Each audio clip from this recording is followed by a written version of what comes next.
my job is done. And they take their cash, their shares, and they run.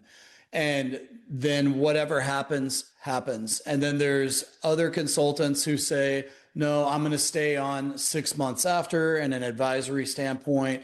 Some of them end up stepping into a board position, doing different things. Like, what do you feel from your research and your experience is really the right path there? Should these private teams be expecting from a budgetary standpoint and from just a training wheels coming off standpoint to have their consultant walk with them post DESPAC, or is that something to where they should just expect as soon as the DESPAC happens, consultant's gone? What and why do you think should be happening there?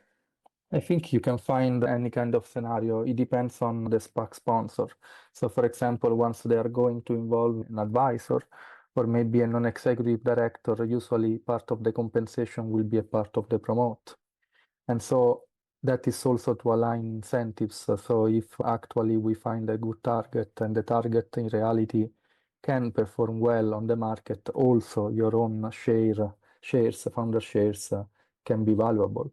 But if you do very bad, also your shares will go very bad. So I think to attach sometimes this kind of incentive of the promote to the advisor is key, because actually you are motivated to do well and to stay also after, and then to decide whether to sell after 6 months for those shares or not.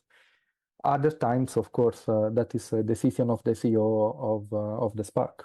So other times there are just consultancy agreements that are signed for a specific activity that can be the DESPAC. And after the DESPAC, of course, the advisor will not be anymore there. And of course, probably it depends on the type of work. Once the work maybe is less, is more legal, that is even fine. I don't think any problem, because I am also a lawyer, and as a lawyer, is what you do every time with every client.